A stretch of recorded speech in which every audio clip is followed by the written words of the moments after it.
Buenas tardes. Abra su Biblia, por favor, en Lucas.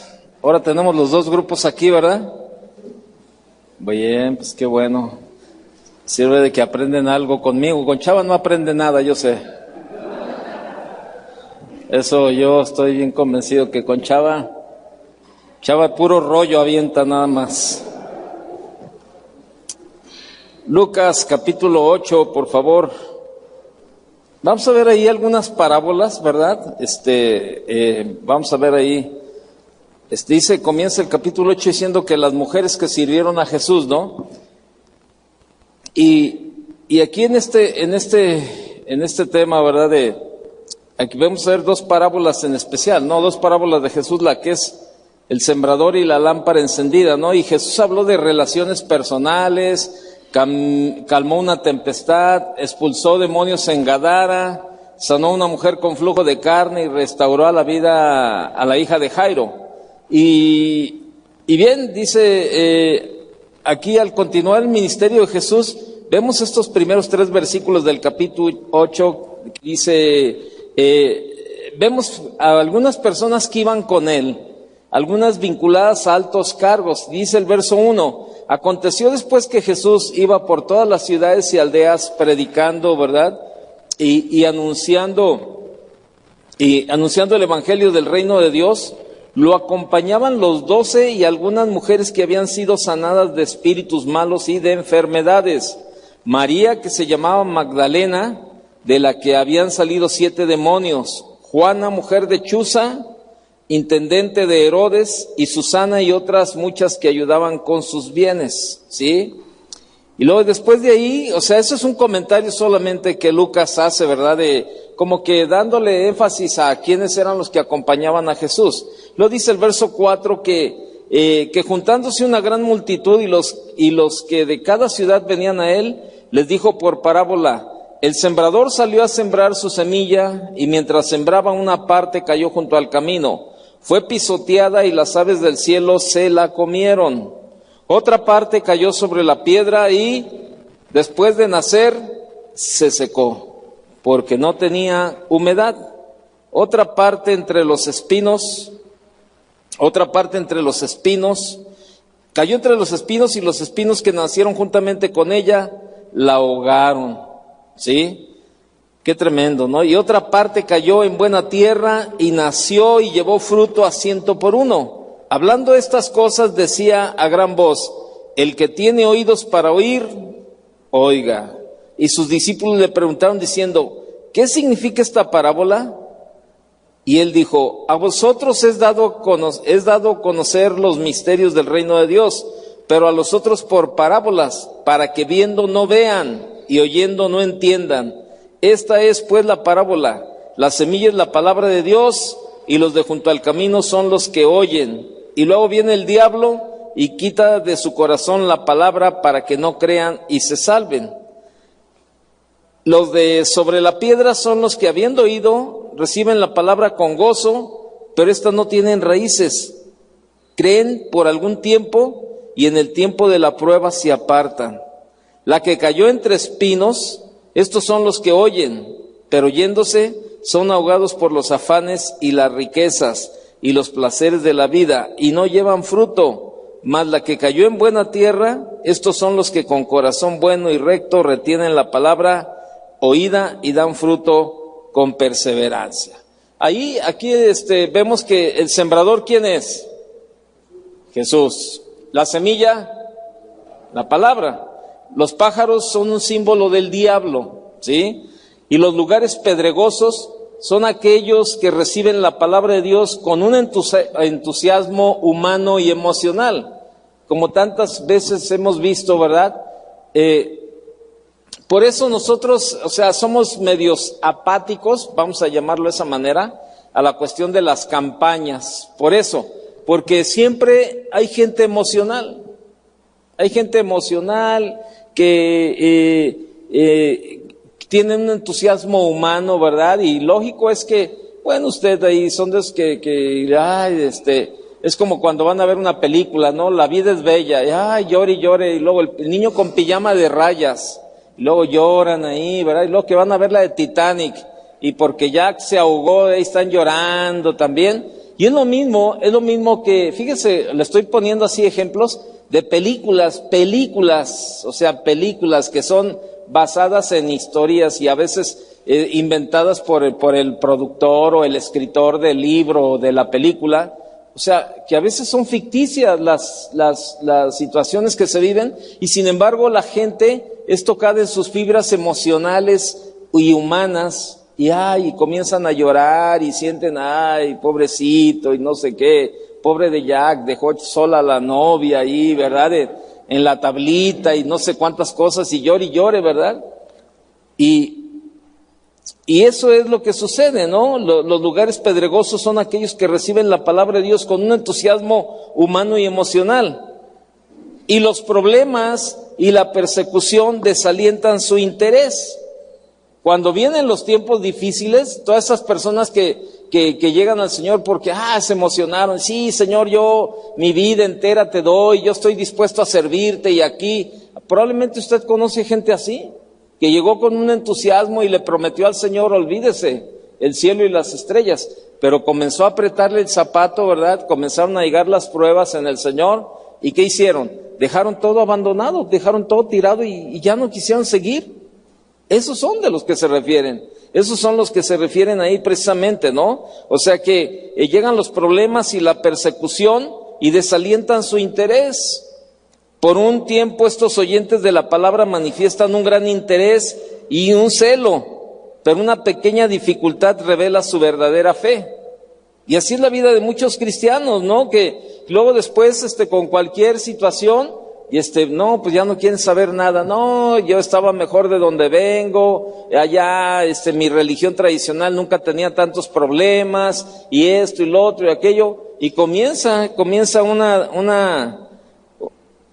una decadencia en su caminar. Solo una parte de la semilla cae en buena tierra y produce una gran cosecha. Estos son los que han oído y se han convertido genuinamente a la palabra de Dios.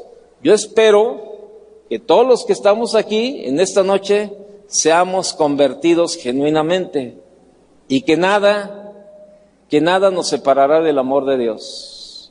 Ni la angustia, ni la persecución, ni el hambre, ni nada. O sea que usted y yo vamos a ser más que vencedores con el Señor. ¿Cómo ve? Usted y yo somos de esos, ¿no? Y bueno, vamos a otra parábola, la que está ahí en el verso 16.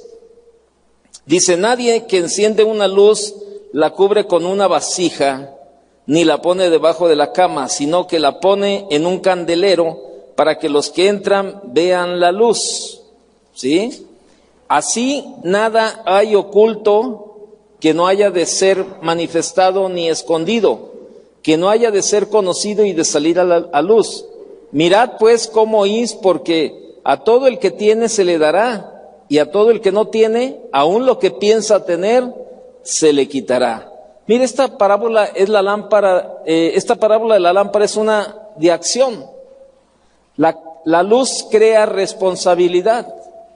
Un hombre que recibe la verdad debe actuar en consecuencia. ¿En consecuencia a qué? A lo que ha recibido, a la verdad. Debe de actuar. Y fíjese bien lo que le voy a decir, seremos considerados responsables por el nivel de luz que hayamos recibido. Seremos considerados responsables por el nivel de luz que hayamos recibido. El caso es que estábamos usted y yo en la oscuridad hasta que la luz del Evangelio nos alcanzó. A veces tenemos la impresión de que el ser humano es un pecador debido a su debilidad o por causa de su ignorancia. Pero Pablo dijo candidamente en Romanos 1 que los seres humanos, cuando conocieron a Dios, no le honraron como Dios, ni le dieron las gracias. Mire, el ser humano es deliberadamente pecador. Esa es la clase de pecadores que todos nosotros somos, y la luz que llega creará una responsabilidad. ¿Cuántos de aquí tienen luz? Entonces todos somos responsables. ¿Qué estamos haciendo con esa luz?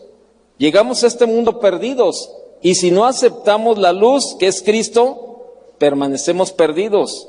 Seremos considerados responsables de acuerdo con el grado de luz que hayamos recibido. Entonces, hay una responsabilidad en nuestra vida, compartir la luz. Sí, compartir la luz. Dice ahí, porque nada hay oculto que no haya de ser manifestado, ni escondido que no haya de ser conocido y de salir a luz. Todo saldrá a la luz. ¿Está de acuerdo? Todo. Eso dice la Biblia. Eso dice la Biblia, ¿no? Que todo tiene que salir a la luz. Y probablemente usted ya vivió alguna experiencia así, ¿no? Donde, bueno, pues aparentemente no había nada y luego apareció algo ahí. Que dice, híjole, pero ¿cómo?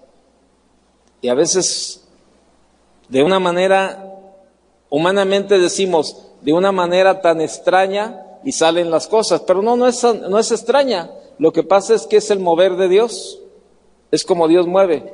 Entonces, es esa responsabilidad que tenemos.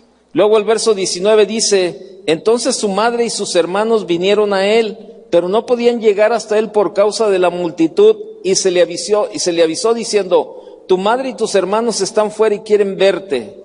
Él entonces respondiendo, les dijo, mi madre y mis hermanos son los que oyen la palabra de Dios y la hacen. Miren, en este pasaje Jesús estaba manifestando una nueva relación. No estaba negando sus relaciones familiares, para nada. No, él no estaba diciendo, ¿quién, cuál? Mi madre y mis hermanos, ¿cuál? No, yo no tengo. No, yo no tengo mamá, ni tengo hermano. No está diciendo eso. Pero estaba dispuesto a declarar una relación infinitamente más profunda, más elevada y más permanente, que trascendería, sí, con mucho cualquier relación de sangre. O sea, esta sería una relación que mantendría al creyente vigorosamente muy cerca de él, ¿sí? O sea, y vemos, o sea, que Jesús no estaba negando a la familia. Lo que estaba diciendo, ¿quién iban a ser? Mi madre y mis hermanos son los que oyen la palabra de Dios y la obedecen. O sea, ¿por qué? Porque, él iba a tener una relación todavía mucho más estrecha con aquellos que le obedezcan. ¿Sí o no? Porque, pues, ¿de qué sirve? ¿De qué sirve, la verdad, que usted tenga algunos familiares? Haga de cuenta, usted es un pastor y usted tiene familiares a su alrededor y es su familia de carne y de sangre, pero viven como ellos quieren, no hacen caso de la palabra de Dios, pero sin embargo tiene usted a su alrededor amigos, familias que se reúnen con usted y usted les comparte y les da consejo y ellos siguen la instrucción y obedecen la palabra. O sea, a eso se refería Jesús. La Biblia dice, también se acuerda que hay un versículo que dice, amigo, no hay más amigo más unido que, no hay hermano más unido que un amigo, algo así, ¿no? Amigo, algo así, ¿no? O sea, que es más un amigo que un hermano. Pero es por eso. Mire, la relación que nos, por ejemplo, mire, yo tengo hermanos que no son creyentes. Pero, por ejemplo, yo tengo una estrecha relación con Chava, por eso estaba bromeando de Chava, ¿no? Que Chava no sabe nada, aunque es verdad que no sabe nada, ¿no? Eso no lo vamos a poner en duda, no sabe nada y no sabe nada, de todos modos, ¿no? Punto y aparte, no se crea. Y si me está oyendo esta enseñanza, pues qué bueno, ¿no? Ya lo oculto salió a la luz. No, sí crea, es broma. Tengo hermanos y tengo una muy buena relación con mis hermanos. Pero, por ejemplo, tengo una mucho mejor relación con Chava, y con Chuy, y con Tony, y con ellos, o sea, porque son con los que más convivo, con los que más tengo una relación. Por ejemplo, ahorita, bueno, nosotros todos los martes a las 9 de la mañana nos vemos, y bueno, se acaban de ir a las 5 de la tarde, se fueron, ¿verdad? Ya de plano, pues para correrlos no les encargo de comer para que se vayan hambriados, ¿no? Y se vayan pronto. pero nos la pasamos todo el martes platicando y comentando y arreglando el mundo, ¿no? Cuestiones de las iglesias, todo eso platicando. Y la relación es muy estrecha. A eso es lo que Jesús estaba refiriendo, que probablemente usted también esté en esa posición. Tiene hermanos que no son creyentes y tiene usted una mejor relación con gente, amigos que son creyentes, con los que se junta a cenar y conviven y oran y comparten y pasan un buen tiempo. Y eso es lo que Jesús estaba diciendo. O sea, su relación estaba trascendiendo a una parte todavía más profunda y más elevada, con la gente que escuchaba y obedecía lo que él decía. Eso es. A eso se refiere. No está negando el parentesco en ningún momento, para nada. Qué ilógico sería que Jesús viene y nos habla del amor y nos dice que neguemos a nuestro padre y a nuestra madre y a nuestros hermanos. No. Esta es otra parte, ¿sí? Ok, verso 22. Dice, aconteció un día que entró en una barca con sus discípulos y les dijo, pasemos al otro lado del lago, y partieron. Pero mientras navegaban, él se durmió y se desencadenó una tempestad de viento en el lago, y se anegaban y peligraban. Y vinieron a él y le despertaron diciendo, Maestro, que perecemos. Despertando él, reprendió al viento y a las olas, y cesaron, y se hizo bonanza. Y les dijo, ¿dónde está vuestra fe?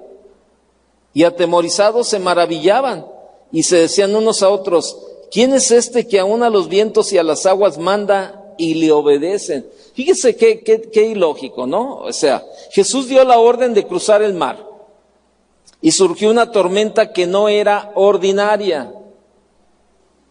La intensidad de la tempestad sugería la ferocidad de Satanás. El Señor se dispuso a descansar porque estaba tan cansado que el violento temporal no le perturbó, a él no le afectó, él estaba dormido. Aún yo imagino, híjole, cuando a alguien le ha tocado algún viento en alta mar o en el mar, que se mueven los barcos, pero a mí me tocó un norte ahí en Cancún, viniendo de Cozumel a Cancún, a Playa del Carmen, de Cozumel a Playa del Carmen, eran como las 10:30 de la noche, era el último ferry de Cozumel a Cancún. Precisamente andábamos celebrando nuestro aniversario, un día como este, precisamente hace muchos años, porque mañana cumplimos mi esposa y yo un aniversario más de casados, y andamos celebrando nuestro aniversario. No, nos agarró un norte.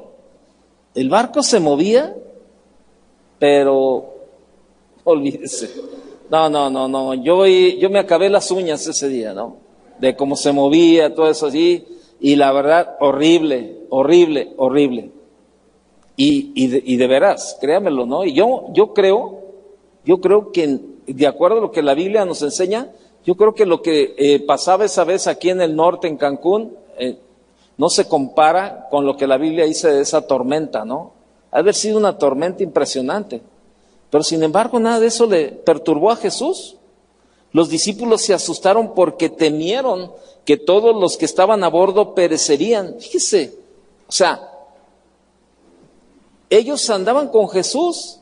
Jesús les dijo, pasemos al otro lado. O sea, Jesús les dio la orden de cruzar el mar. Jesús estaba con ellos en la barca.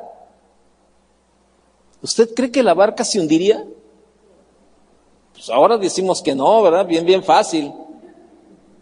Fíjese, aquí hay una cuestión bien tremenda. Cuando los discípulos vivían con Jesús y la gente que andaba con Jesús, ellos no conocían el final de la historia.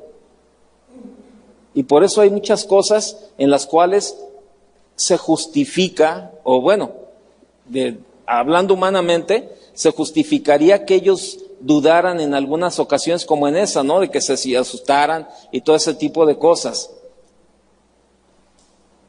Pero le voy a decir algo, usted y yo tenemos mucho más responsabilidad, porque usted y yo ya conocemos el final de la historia.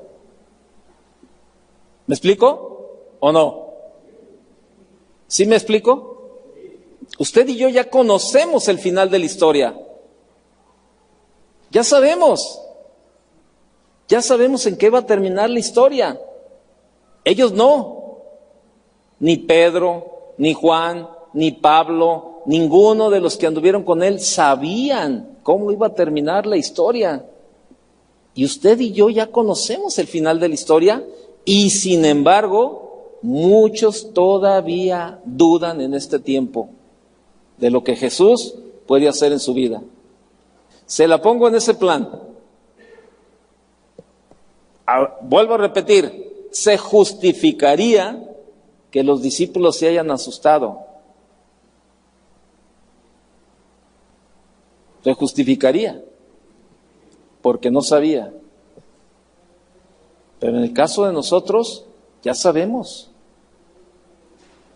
Y sin embargo dudamos de lo que Jesús puede hacer en nuestras vidas. Y el enojo de Jesús, ahí en medio de esta barca, el enojo de Jesús, pues por la actitud de los discípulos, la tempestad no le molestó a Jesús. Fíjese que la tempestad no fue lo que le molestó al Señor. ¿Qué cree que fue lo que le molestó? La actitud de los discípulos, la falta de fe. La falta de fe fue lo que le molestó. No le molestó que lo hayan despertado o que la tormenta se haya puesto ahí como loca la tormenta. La molestia de Jesús fue la actitud de los discípulos, su falta de fe. Por eso la Biblia dice que sin fe es que imposible agradar a Dios, sin fe. Entonces Él reprendió al viento y el mar, como quien reprende a un perro sujetado a una correa, ¿verdad? Y literalmente el mandato fue, ¿verdad? Quédate amordazado, ¿no? Ahí, y el milagro consistió en el hecho de que el viento cesó inmediatamente y el mar también, cuyas olas podrían haberse prolongado por horas. Se calmaron instantáneamente, quedando tan inmóviles y el mar como un cristal. ¿Con cuánta frecuencia, fíjese bien, con cuánta frecuencia Él nos hace o nos permite pasar por las tormentas de la vida para que tengamos que acercarnos más a Él y aprender así qué clase de hombre Él es realmente? O sea, ¿en quién estamos confiando? A pesar de que los discípulos andaban con Él, todavía dudaban, porque vea lo que dice el versículo, el verso 25, y les dijo, ¿dónde está vuestra fe? Ese fue el enojo de Jesús. ¿Dónde está vuestra fe? Y atemorizados se maravillaban y se decían unos a otros, ¿quién es este que aún a los vientos y a las aguas manda y le obedecen? Todavía no sabían quién era Jesús. Yo te hago una pregunta en esta noche. ¿Tú sabes quién es Jesús? ¿Tú sabes quién es Jesús en tu vida? ¿Tú sabes qué puede hacer Jesús en tu vida? Esa es una respuesta muy personal. ¿Qué representa Jesús en tu vida? Ese es el enojo, ese fue el enojo, no la tormenta, ni que haya sido molestado, ¿verdad? Y despertado en la tormenta. No, el enojo fue la actitud de los discípulos. Ellos sabían que Jesús iba en la barca. Es como decían el otro día, ¿no? Ahora que veníamos de, bueno, creo que fuimos a matrimonios, yo lo platiqué, que el avión se nos retrasó. Bueno, Rubén venía en el mismo avión que nosotros, veníamos de Cancún de matrimonios, llegamos tarde, creo que casi las 3 de la mañana, ¿no? Al aeropuerto, entre 2 y 3 de la mañana, algo así. Pero ¿qué tal se movía el avión al aterrizar, no? Y la tormenta estaba todo lo que daba, y no dejaron aterrizar el avión, ya iba casi a tocar pista y se volvió a elevar el avión. Pero ¿sabe? Me acordé de una palabra que el pastor Chuy nos compartió, y él dijo que el Señor le había añadido 15 años más de vida a su vida. Entonces dije, no, pues aquí viene Chuy. Aquí viene Jesús Olivares, no el Jesús de la Biblia, pero aquí viene Jesús Olivares y el Señor le dio una promesa y no es hombre para que mienta, ni es hijo de hombre para que se arrepienta. Pues el avión no se cae, ni nos quedamos, ¿no? O a lo mejor se cae y nada más él se queda vivo, ¿no? y a Rubén más le tocaba porque iba casi en el asiento de adelante, a Rubén. Pero me acordé de eso, ¿no? Y luego hasta después bromeamos, dijo, ¿a poco les dio miedo? Luego no les dije que el Señor me añadió más años de vida, entonces no se iba a caer el avión, ¿no? Pero ya lo hacíamos en son de broma, ¿no? Pero ya hablando, lo que los discípulos vivían era la experiencia de estar con Jesús. Ahora yo le pregunto, ¿usted cree que la relación de los discípulos con Jesús y la relación de nosotros ahora con Jesús es diferente? Yo creo que no. Yo creo que no. Al contrario, de verdad. Ahora usted y yo tenemos todavía más forma de tener una buena relación con Él. Entonces, esa es la parte. O sea, no le molesta las tormentas, le molesta nuestra falta de fe. Eso es lo importante. Vaya conmigo entonces al verso 26. Y arribaron a la tierra de los Gadarenos, que está en la ribera opuesta a Galilea. Al llegar él a tierra, vino a su encuentro un hombre de la ciudad endemoniado desde hacía mucho tiempo y no vestía ropa, ni moraba en casa, sino en los sepulcros.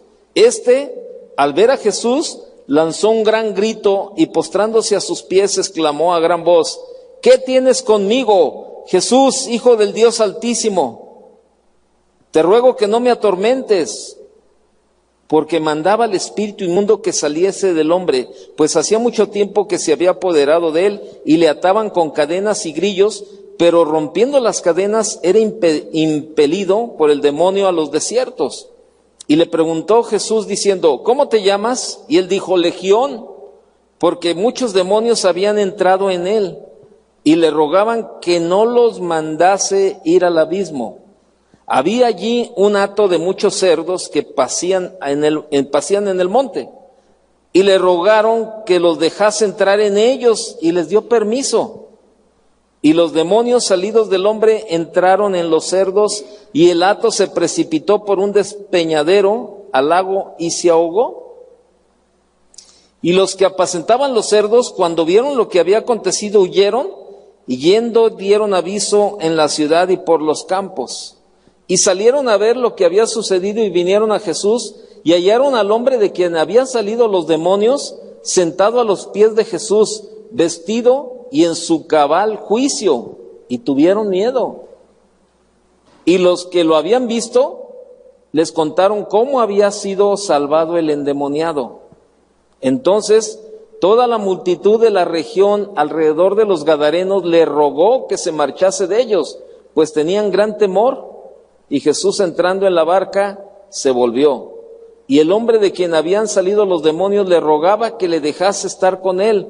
Pero Jesús le despidió diciendo: Vuélvete a tu casa y cuenta cuán grandes cosas ha hecho Dios contigo. Y él se fue, publicando por toda la ciudad cuán grandes cosas había hecho Jesús con él. Fíjese, llega Jesús ahí a Gadara, a la Piedad Gadara. Por si no conoce la Piedad, Michoacán, haga de cuenta, tenemos un Gadara aquí en Michoacán, que es la Piedad, ¿no? Que todavía viene no sé cuántos kilómetros antes de llegar a la Piedad y ya usted dice, ya llegamos a Gadara, Michoacán, ¿no?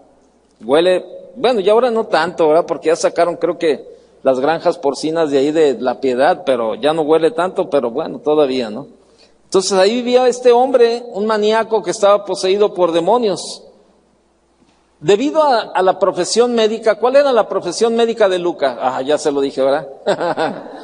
Debido a la profesión, ¿de qué color es el caballo blanco de Napoleón? Casi, ¿no? Ya le dije yo, ya le contesté, leí la respuesta. Bueno, debido a su profesión como médico, Lucas trató esta historia con mayor detalle que los otros escritores, ¿sí? Porque pues, él entendía esa parte de la medicina, ¿no? Entonces, aparentemente los escritores dicen que eran dos los endemoniados, y Lucas seleccionó a uno con un propósito definido, ¿no? ¿Por qué? Lucas era un médico y estaba intentando presentar una ilustración.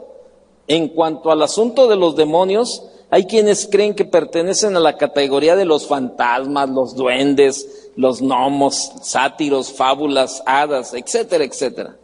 Por muchos años el punto de vista del cristiano sobre los demonios fue que si tales personajes existieron alguna vez, ya no existen en la actualidad. Algunos dicen, ¿no? Sin embargo, yo creo que estamos presenciando una manifestación y resurgimiento de la posesión demoníaca en nuestro tiempo, fíjese. Es difícil explicar qué está ocurriendo en nuestra sociedad contemporánea sin creer en la existencia de los demonios. Es verdad. Si usted se fija, ahora para los hijos es muy fácil ponerse a ver series de la televisión. Yo hablaba con mis hijos el otro día porque estaba pasando una serie que se llama que Sabrina, no sé qué rollos, y bueno, olvídese, ¿no? No, pues que una película que de no sé qué, que de los demonios, de no sé qué y de los demonios. Y yo hablaba con mis hijos porque ellos me decían, papá, ¿y es verdad todo eso? ¿Es verdad de los demonios? ¿Es verdad que esto? ¿Y es verdad aquí? Me preguntaban de la ouija y de todo ese tipo de cosas. ¿Es verdad? ¿Es verdad? Créeme lo que es verdad.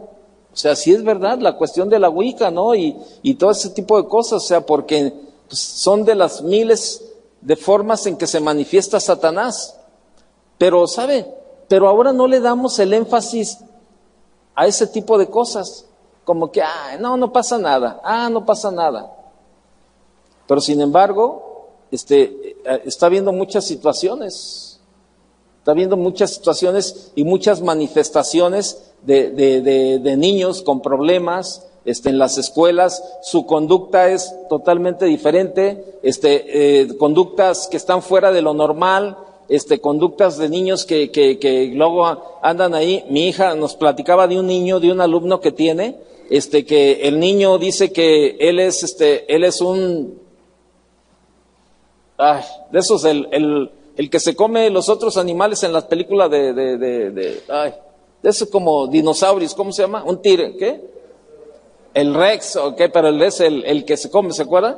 Entonces, ese niño, toda su transformación es uno de esos. Entonces la pasa asustando a otros niños y a las niñas y les dice que eso es. Un niño de 5 años y le dice, no. Y mi hija habla con él y dice, no, mira, tú eres un niño, mira, así. No, yo soy un tiranosaurio, algo así, ¿no? Y que no sé qué, yo esto y yo lo otro. Pero es todo lo que les implica ver, ¿no? Y muchas veces a los papás se les hace fácil dejarles que vean la tele, y ahora usted va a un restaurante o va y les dan, vea usted las mesas bien tranquilas con niños, pero porque los niños tienen su tableta y están viendo una película o están viendo alguna cuestión. O sea, ahora hay una penetración de todo este tipo de cosas y no le estamos poniendo el énfasis que deberíamos de ponerle a muchas cosas, definitivamente, donde hay manifestaciones de Satanás, y no que en todo esté Satanás, pero hay algunas cuestiones, ¿no? De que están afectando. Yo veía ayer una noticia que estaba comprobado que la cerdita esa, una de color de rosa, ¿cómo se llama? Pepa, que estaba afectando a los niños, que muchos de esos niños estaban siendo llevados a terapia psicológica porque estaba afectando ese tipo de caricaturas la vida de los niños. Pues mire, ahora a lo mejor el otro día decía, oye, ¿tú crees que Satanás ande ahí traiga cola y que traiga el trinchi o el tenedor en la mano, verdad? Pues no es cierto, es un espíritu. Pero sin embargo las manifestaciones ahí están. Y nosotros como que no nos hacemos apáticos a este tipo de cosas y sin embargo participamos en algunas situaciones a veces que probablemente ahí están. Y tenemos que tener cuidado, ¿no? O sea, la posesión demoníaca es una realidad. Aquí, bueno, gracias a Dios ya tenemos tiempo que no se manifiestan en la reunión. Pero anteriormente, de verdad, llegó un tiempo en que yo no sé qué sucedía, pero al tiempo de que se estaba enseñando la palabra, había manifestaciones. Y teníamos que sacar a la gente y ya a veces orábamos por a ellos en un cuarto. Algunas veces yo me llevé algunos rasguños, ¿verdad? Algunos de los otros pastores se llevó golpes o algo, porque luego la fuerza es increíble, la fuerza que toman. Como vemos de este endemoniado, dice que rompía las cadenas. O sea, la rompía de una manera, imagínense la fuerza que tenía. Era atado con grilletes, con cadenas y rompía todo. Y sabe, necesitamos cuidar lo que vemos y lo que nuestros hijos ven. Igual nosotros tenemos que cuidar lo que vemos y en qué nos estamos involucrando. Es una realidad, créamelo. Así tanto como puede serlo el cáncer o la lepra. El cáncer, bueno, ¿usted qué cree? ¿Que la lepra es una realidad o no? Pues todavía hay casos de lepra actualmente, aislados, pero todavía hay. Mande. Una legión, hablan casi de 2,000. Una legión, según el número, son 2,000. 2,000. Nada más para que vea todas las áreas que Satanás puede manejar. Muchas veces a lo mejor ni cuenta nos damos y estamos jugando con fuego. Y por eso también comienza la actitud de los hijos, la conducta y todo eso. Entonces, los demonios perturban a los seres humanos física, mental y espiritualmente. Pueden destruir las almas de las personas y ser la perdición eterna de los seres humanos, ¿no? Y entonces, esa es la cuestión. El caso del endemoniado de Gadara es uno de los peores que ha quedado registrado, ¿sí? Hay que considerar algunos hechos relacionados con este relato. Por ejemplo, la tribu de Gad habitaba la región de Gadara, ¿sí? Esta tribu no había cruzado el río Jordán con Josué cuando Israel habitaba la tierra. El hombre poseído por los demonios estaba desnudo y vivía entre las tumbas y cuevas. Su personalidad se había degradado y destruido. No tenía voluntad propia. Estaba poseído y controlado por los demonios. Yo no sé, bueno, algunos si les tocó ver por aquí, hace un par de años o todavía el año pasado, nos lo topamos aquí, acá está la de Colón, ahí donde da vuelta, ahí choca usted en la pared, da vuelta, y en las cortinas de allá de enfrente, a un hombre así, desnudo, totalmente desnudo. Pero no muchas veces, y ahí andaba caminando por la banqueta desnudo, ¿no? Y yo recuerdo que le hablé a uno de los muchachos y les dijimos, ¿no? Que le llamaran a la policía, ¿no? Pues para levantar algo. Y la policía decía, no, pues es que más tardas en levantarlos que en salir. Ya los psiquiátricos ya no se los quieren levantar, porque ¿qué hacen con esa gente? Nada más estarlos alimentando y tenerlos encerrados y todo ese tipo de cosas. Le dije, pues sí, pero pues es un peligro, también para la gente, ¿no? Para las jovencitas o para toda la gente ahí. Entonces, pero por aquí, por esta callecita, esta que está horrible ahí, la que está pegada a las vías, esa callecita, olvídese, ¿no? O sea, es un rollo. Pero por ahí, por esa callecita ahí, ya hace como 2 años vinieron y tiraron un cadáver ahí, ¿no? Y en la pura esquina también, y ese tipo de cosas. Pero este hombre por ahí caminaba, y dice que el gadareno así estaba también, ya no tenía personalidad, se había degradado y destruido. ¿Qué me dice de la droga? ¿Qué me dice del alcohol? ¿Cómo degradan y destruyen a la persona? Por eso necesitamos ser bien sabios en lo que vemos y en lo que hacemos. Y a los que tienen hijos todavía pequeños, cuide bien lo que están viendo. Y en las escuelas se cuela todo tipo de enseñanzas y con los amiguitos también. Yo recuerdo que en la casa, mis hijos, mi hijo principalmente tenía, papá, ándale, vamos a ver las de Harry Potter. Hijo, esas no te edifican, no esto, no lo otro. Y un día dije, bueno, voy a ir con él y lo voy a ver y la vamos a ver y ahí vamos, ¿verdad? Mi hijo y yo, y lo llevé al cine a ver es la de Harry Potter. pero yo con la idea de explicarle y de decirle, mira, esto está así, ve por esto y por esto. Bueno, entramos, comenzó la película y no duramos ni 10 minutos adentro, se salió, ¿verdad? No le gustó. Digo, no, papá, está bien feo, vámonos. Y ya, la vida continuó. Y un día me dijo, papá, no te había dicho, pero ya vi todas las películas de Harry Potter. ¿Y dónde las viste? Pues en casa de mis compañeros, todos las tienen en sus casas, las películas. Y ese es un rollo. Nosotros muchas veces cuidamos la vida de nuestros hijos en casa, pero se van a comer con el amiguito o a hacer la tarea con el amigo y están viendo todo. Ese no es el problema que vean. El problema es que nosotros como padres no los preparemos a nuestros hijos para enfrentar todo ese tipo de situaciones. Nuestros hijos deben de salir a la calle ya preparados y capacitados para enfrentar todo el tipo de situaciones que se van a encontrar. No podemos andar con ellos las 24 horas, pero sí los podemos preparar para que salgan a enfrentarse a ese tipo de cosas y cerrar las puertas en donde tengan que cerrarlas. Verso 28. Verso 28 no, ¿qué?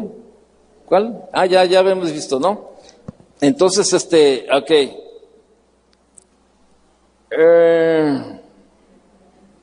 Entonces vemos a este hombre, ¿no? Ahí el poseído por el demonio reconoció a Jesús también y el apóstol Santiago nos dice ¿tú crees que Dios es uno? Bien haces, ¿no? También los demonios creen, ¿y qué? Y tiemblan. Los demonios son los enemigos de Dios y como tales serán juzgados, ¿no? Entonces, es una cuestión ahí de todo este tipo de cosas, ¿no? Y déjeme, lo estoy tratando de resumir porque ya el tiempo se nos vino encima, ¿no? Entonces, vemos al final de la vida de este hombre, del endemoniado, ¿verdad? Cuando tiene un encuentro con Jesús, Jesús lo libera, echa fuera todos los demonios que este hombre tiene, ¿verdad? Y entonces él sufre una transformación en su vida. Aquel hombre se realizó una maravillosa transformación. Solo Cristo puede liberar del poder de Satanás. Nada más. Necesitamos pedir la ayuda de Dios para hacer frente al resurgimiento de toda esta situación en nuestra época, ¿no? Y de verdad, créanmelo, ¿no? Por eso necesitamos caminar en orden con Dios. Y le voy a decir algo. Este hombre, a mí lo que me impacta es la transformación de este hombre. Endemoniado, desnudo, totalmente. Y sin embargo, ¿qué pasó con este hombre? Vea el verso 35. Dice que, y salieron a ver lo que había sucedido, y vinieron a Jesús, fíjese, y hallaron al hombre de quien había salido los demonios, sentado a los pies de Jesús, vestido y en su cabal juicio, y tuvieron miedo. A mí lo que me impacta es esto, la transformación. Tú y yo, si verdaderamente hemos tenido un encuentro con Jesús, tuvo o tiene que haber una transformación en nuestra vida. Tuvo o tiene que haber una transformación. Me refiero si tú tuviste ese encuentro con Jesús y tu vida cambió, tu vida se transformó, qué bueno. Pero si tú has tenido ese encuentro con Jesús y tu vida no ha sido transformada, algo está pasando. Pablo no fue el mismo. Cuando tuvo el encuentro con Jesús, la vida de Pablo cambió totalmente y fue otra la vida de Pablo. Yo te pregunto, ¿cómo es tu vida? ¿Sigues con el mismo carácter? ¿Sigues con el mismo maltrato a la familia? ¿Sigues igual de mentiroso? ¿Sigues igual de tranza? ¿Sigues haciendo cosas que no le agradan a Dios? Entonces, ¿dónde está la transformación? Me impacta esa parte del endemoniado. Era un endemoniado, desnudo, loco, maniático, todo lo que usted quiera. Llega Jesús a su vida y lo libera.